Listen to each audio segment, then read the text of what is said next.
Hello children, आज हम लोग पढ़ेंगे यूनिटरी मेथड के बारे में। What is unitary method? Unitary method is a method to find one from many. जैसे मेनी का वैल्यू दिया हुआ है, तुमको फाइंड करना है वन का value, then you can find with the use of unitary method.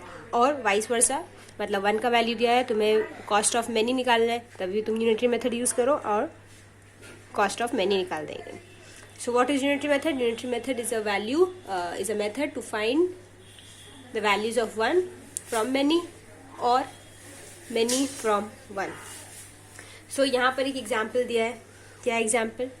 Cost of one pen. Cost of one pen, जैसे हम लोग के पास 16 है, हम लोग को निकालना है what will be the cost of 10 pens. यहाँ पर वन पेन का दाम दिया है, तो हमें निकालना है मेनी पेन्स का दाम।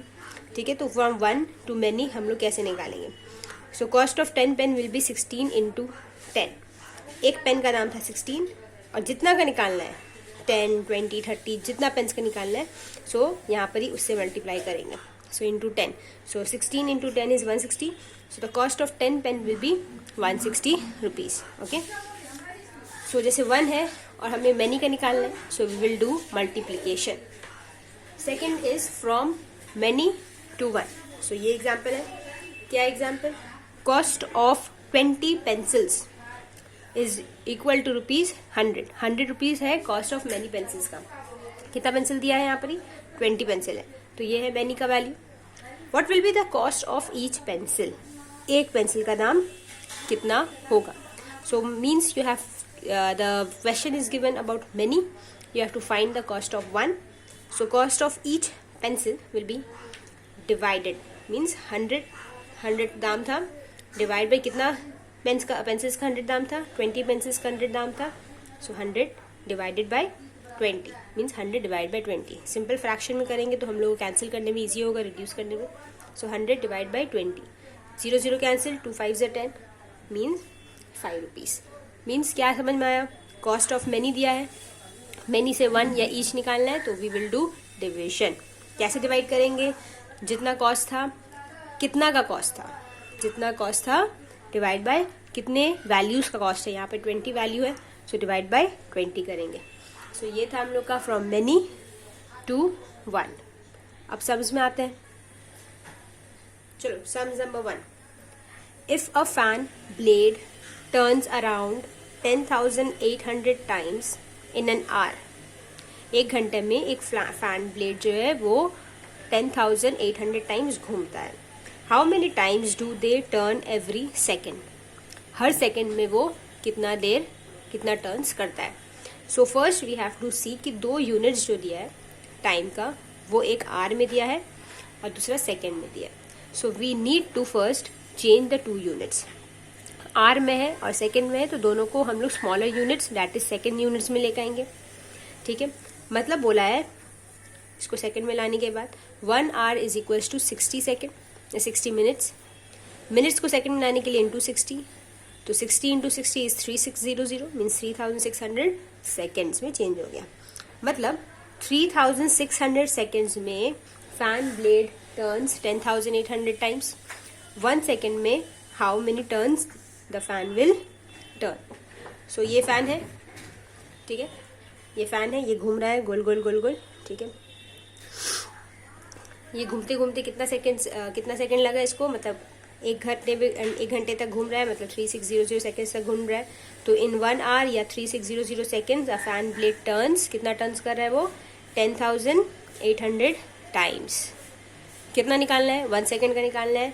सो इन 1 second a fan blade will turn, many से 1 निकालना है, मेनी से 1 निकालने के लिए क्या करना पड़ता है? डिविजन करना पड़ता है। सो 10,800 टाइम्स डिवाइडेड बाई कितने देर में किया ये?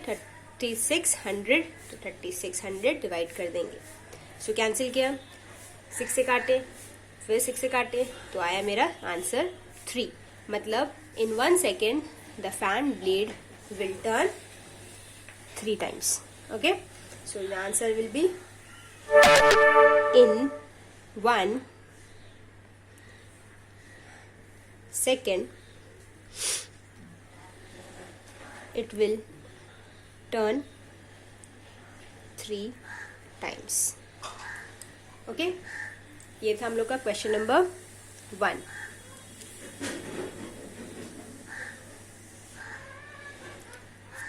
नेक्स्ट क्वेश्चन नंबर 2 में आते हैं. So question number 2 is 30 kg meat is cooked for a feast for 200 guests expected. But 230 guests turns up. मतलब 30 kg मीट बनाया है कुक 200 गेस्ट के लिए. पर जब गेस्ट आए तो काउंट हुआ तो आया 230 गेस्ट. तो the cook quickly goes to the market to buy some more meat. How many meat does he need now? तो वो गया मार्केट और कुछ एक्स्ट्रा मीट लाया क्योंकि 200 गेस्ट का बात था और 230 गेस्ट आ गए, 30 गेस्ट बढ़ गए. तो 30 गेस्ट के लिए हम लोग को एक्स्ट्रा मीट चाहिए. So how many meat do it require now? Is he required now? So पहले क्या है? गेस्ट है, मीट है.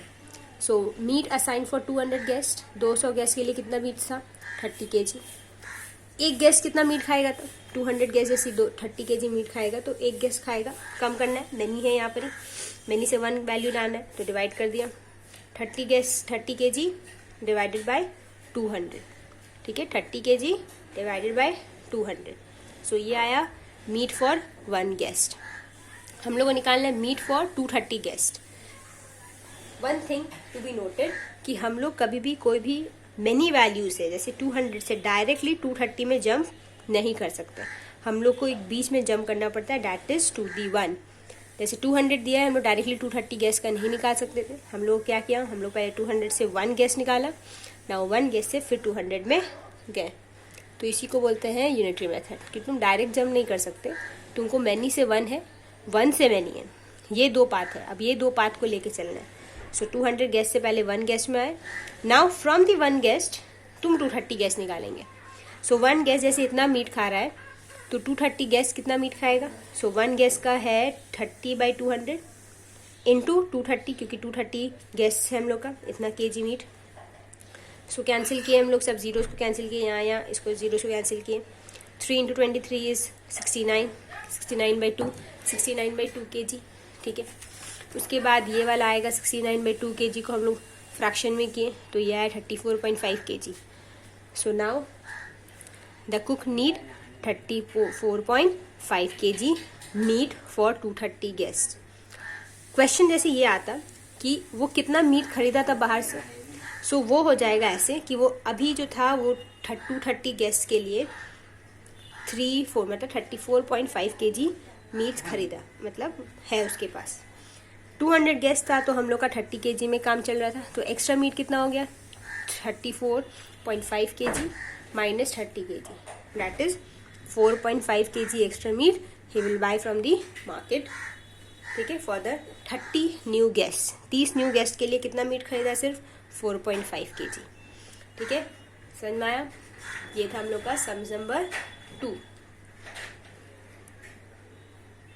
Now we will come to sums number 3. Sums number 3 is little different. ठीक है, ये थोड़ा डिफरेंट है.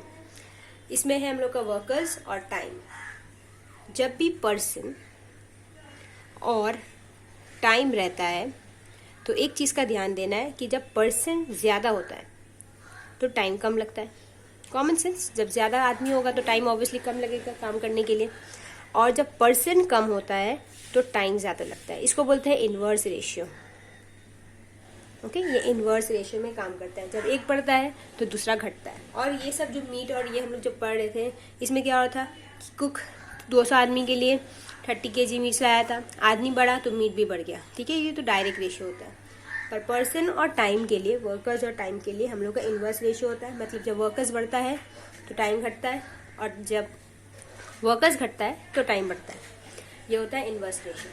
इस रेशियो मतलब इन्वर्स रेशियो का ये सम्स है. So what's given? 8 workers can load 4,320 bricks on a truck in 1 hour. 1 घंटे में इतना ब्रिक्स को वो लोग लोडिंग करते हैं. If the same job is done by 5 workers, how long does it take? तो जब एक ही काम 5 वर्कर्स मिलके करेंगे तो कितना टाइम लगेगा. मतलब ये वर्कर और टाइम का सम्स है. वर्कर्स यहाँ पर ही क्या हो रहा है, पहले थे 8 वर्कर्स, अब हो गया 5 वर्कर्स. तो पहले वर्कर्स घट रहे हैं तो घट रहे, टाइम क्या हो जाएगा? बढ़ जाएगा. सो अगेन हम लोग क्या करेंगे? सम्स करेंगे. तो time taken by 8 workers for brick loading. ठीक है। ब्रिक लोडिंग के लिए टाइम टेकन बाय 8 वर्कर्स कितना है यहाँ पर ही 1 आवर। हम 1 आवर को मिनट्स में लेकर आए, ठीक है, 1 आवर को किस में लेकर आए मिनट्स में, तो कितना हो गया 60 मिनट्स। अब हम लोग 8 वर्कर्स से डायरेक्ट तो 5 वर्कर्स में जा नहीं सकते, तो हम लोग क्या करेंगे टाइम टेकन बाय 1 वर्कर निकालेंगे। सो टाइम टेकन बाय 1 वर्कर कितना हो जाएगा, फिर से कॉमन सेंस, 8 वर्कर्स को जब 60 मिनट्स लग रहा है तो 1 वर्कर को ज़्यादा मिनट्स लगेगा कि कम मिनट्स लगेगा, ज़्यादा लगेगा। ज़्यादा मीन्स मल्टीप्लाई, कोई भी चीज़ को ज़्यादा करने के लिए, एक्सीड करने के लिए हम लोग मल्टीप्लाई करते हैं। सो 1 वर्कर का क्या हो जाएगा टाइम 60 × 8 दैट इज, चलो इसको मल्टीप्लाई नहीं करते क्योंकि हम लोग को वैल्यू भी चाहिए नहीं, 60 × 8 मिनट्स लगेगा। अब निकालना है time taken by 5 workers. 1 worker को इतना टाइम लग रहा है 60 × 8 दैट इज 480 मिनट्स। 5 वर्कर्स को ऑब्वियसली 1 वर्कर से कम टाइम लगेगा, कम टाइम लगने के लिए हम लोग क्या करते हैं डिवाइड करते हैं। 1 वर्कर्स को जितना टाइम लगा डिवाइडेड बाय 5, काटेंगे क्या आया 12 × 8, 12 × 8 इज 96 मिनट्स। सो 96 मिनट्स हो गया। देखो 8 वर्कर्स को लगा था 60 मिनट्स, 5 वर्कर्स को कितना मिनट्स लग रहा है 96 मिनट्स। अब मिनट्स को हम लोग क्या किए चेंज कर दिया आवर्स में। How to change it into hours, simply divide by 60, 60 से डिवाइड किए 61 से 60 आया 36, तो 1 आवर 36 मिनट्स। ये हुआ तुम्हारा time taken by 5 workers. Simple सा सम्स था, बस इसमें क्या था रिवर्स इनवर्स जो था इनवर्स रेशियो का सम्स था। ओके ये था मेरा आज का video. Hope you like the video and click like button and subscribe my channel for the more videos. Thank you students.